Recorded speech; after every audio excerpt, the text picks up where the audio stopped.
Hi there everybody, it's Verity here from inkybutterfly.com. Thank you for joining me again today for another card making video, and we are going to be using a embossing folder today to create this wonderful inked background for a card. So again, I want to look at using minimal supplies to get loads of different looks out of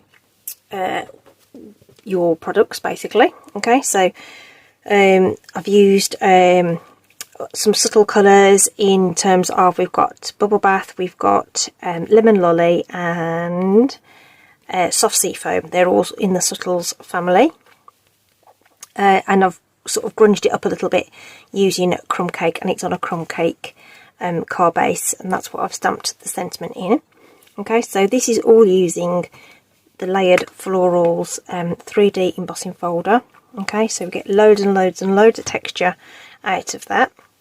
The sentiment is from the Heartfelt Hellos, which is a celebration set that's free with a qualifying order.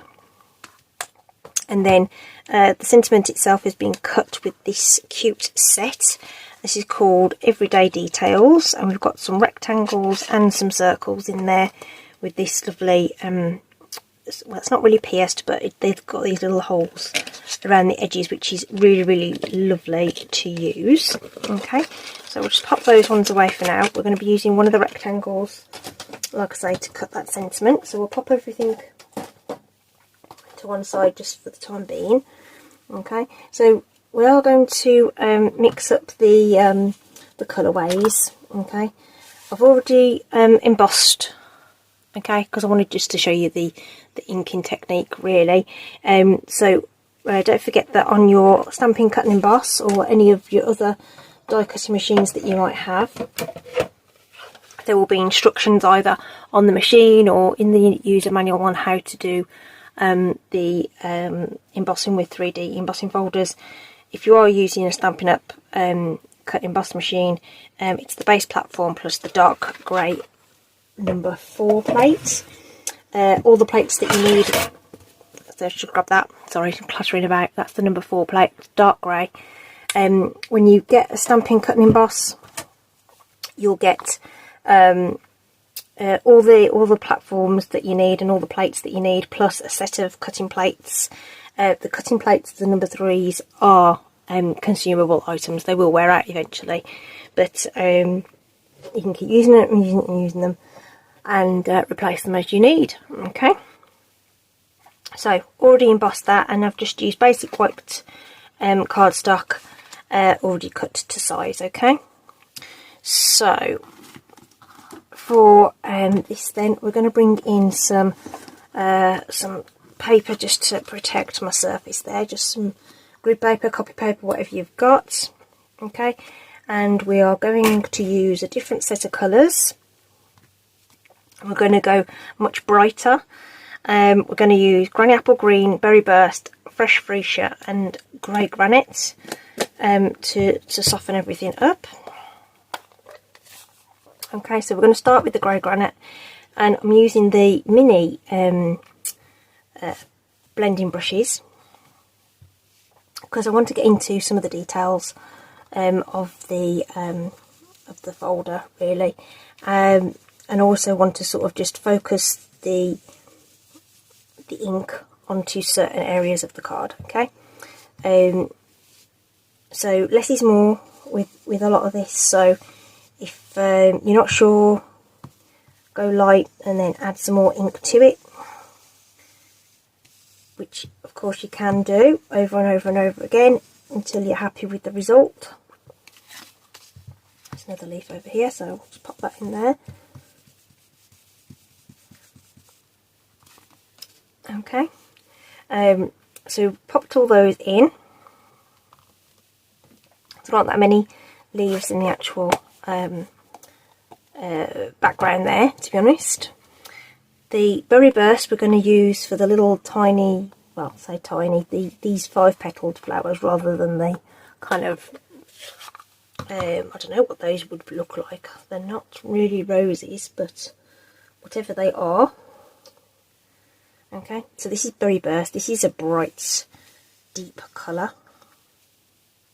Okay, so I am taking off quite a bit of that ink just to make sure we're not going to overpower the card, but I do want this to be bold.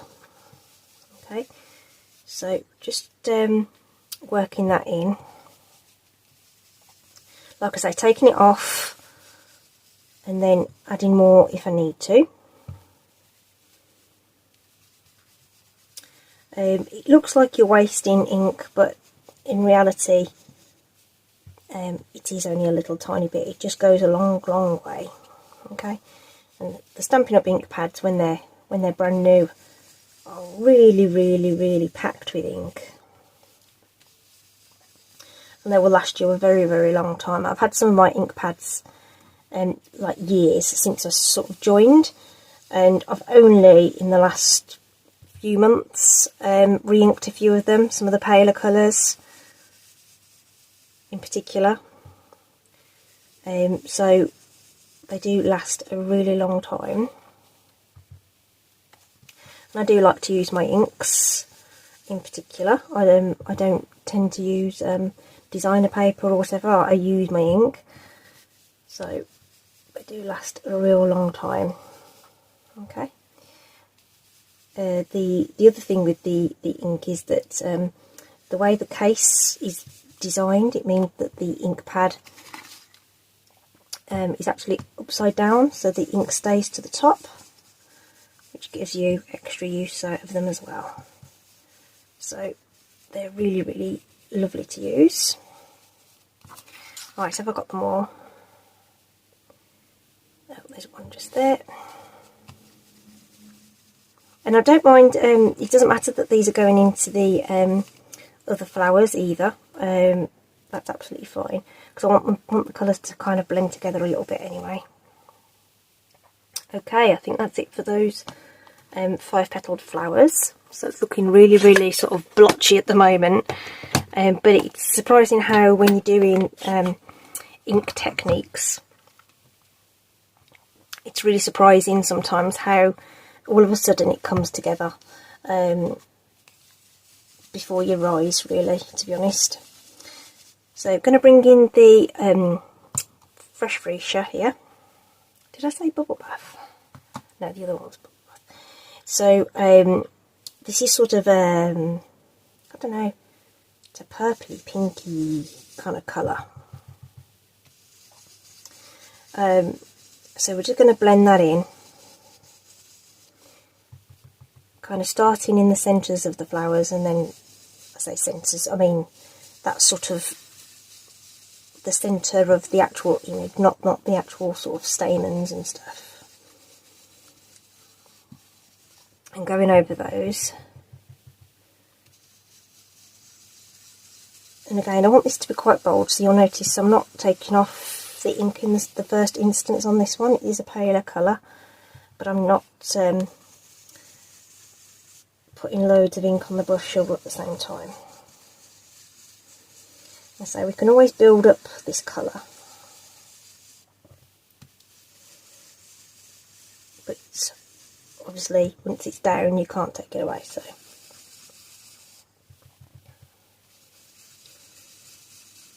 just keep working that in.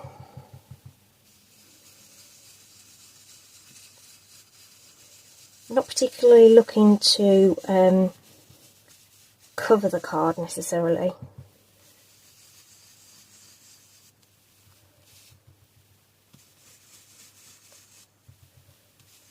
But just get that colour on to sort of highlight those details.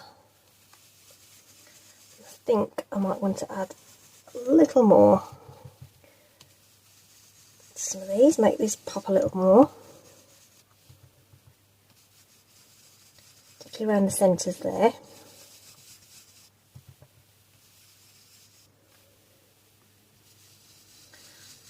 And so you can add as many layers as you like. That's going to until you achieve the look that you want. Not every blend is going to work. The other thing just to be wary of is that certain colours might kind of mix and make sort of muddier colours. So pink and green can make brown, which is fine if that's what you're going for, but that may not be something that you are anticipating. So just to be bear in mind, depending on what you mix, you might end up with some other shades in there. I do have another sample to show you at the end, which kind of illustrates that. Right, coming in with the grey granite now, and I am going to take off quite a bit of that ink, but I'm just going to go around the edge here. And it just sort of darkens it up a little bit.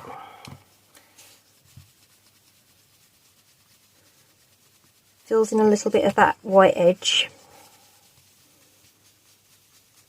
but gives it that sort of grungy kind of look. And even with this ink, even though it's grey, where it's sort of hitting some of the green, it looks a little bit more brown and stuff. So you just need to be mindful of what you're mixing together sometimes. And if you want to go a little heavier, you can. And you may want to go into some of the other little lighter bits around the place to take some of the stark white off.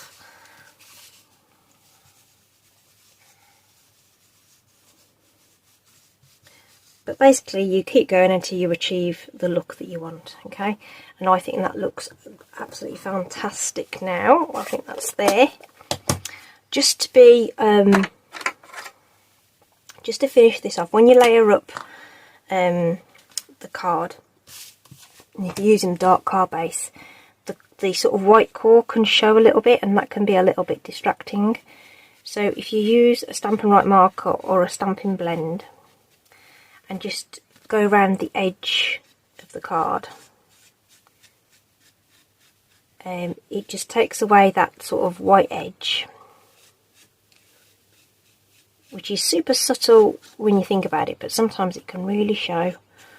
Especially, like I say, if you're using dark colours to layer up your card. So it's a nice little finishing touch. I'm going to leave that on standby because we'll do the same with the sentiment just to help blend that in. Okay, so this is just going to go straight onto a grey granite card base. Okay, and it just makes it this sort of really moody kind of looking card. Okay. Because of all the texture, we're going to have to use wet glue. So just got that there. I'm going to squill some stuff across the back. Doesn't take a lot. It's really, really strong stuff. I'm getting to the end of this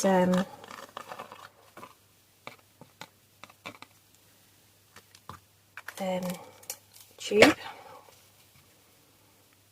Okay, then it's deciding which way up it goes. I think it's that way, personally. Don't think it has an orientation necessarily, but it's just whatever looks good to you.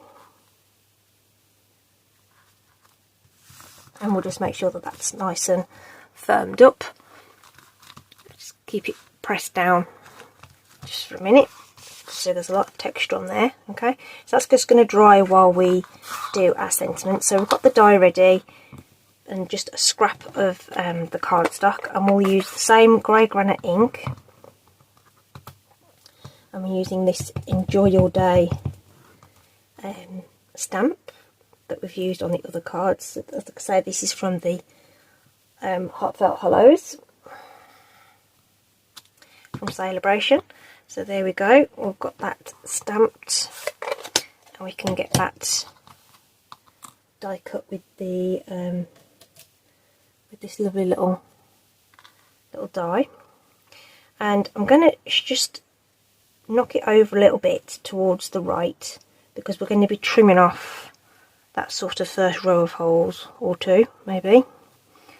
Okay, so pop that just there, so that when we cut it, it should end up roughly in the middle. And so we'll just run that through the cut emboss. They do fit through the mini if you've got the mini.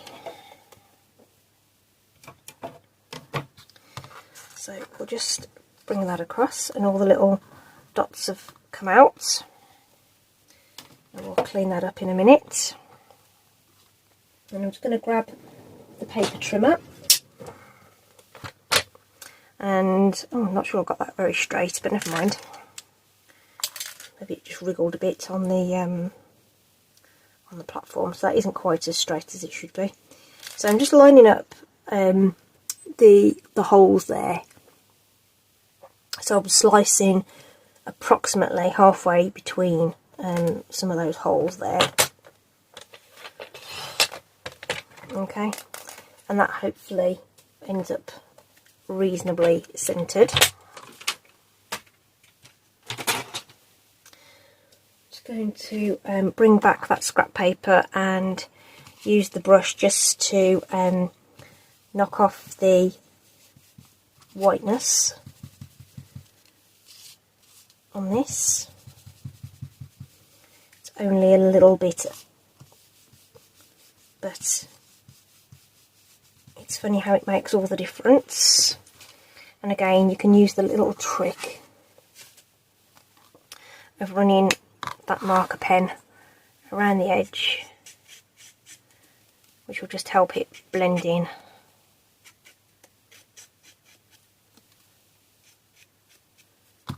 To the stamp background a little bit better.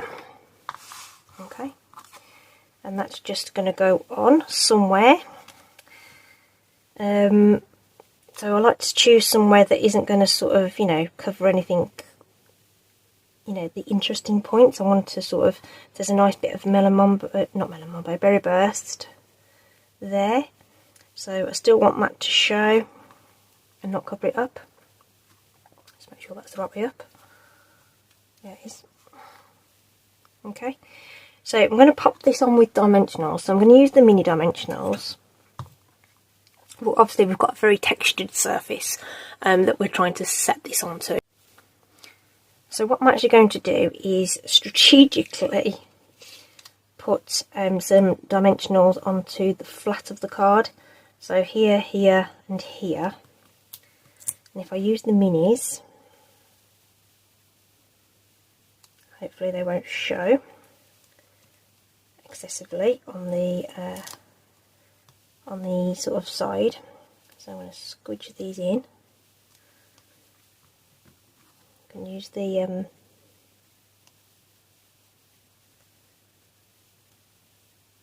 because I don't want that to show through those holes, which I've kind of forgot to accommodate for. Okay, so we can fit one just here.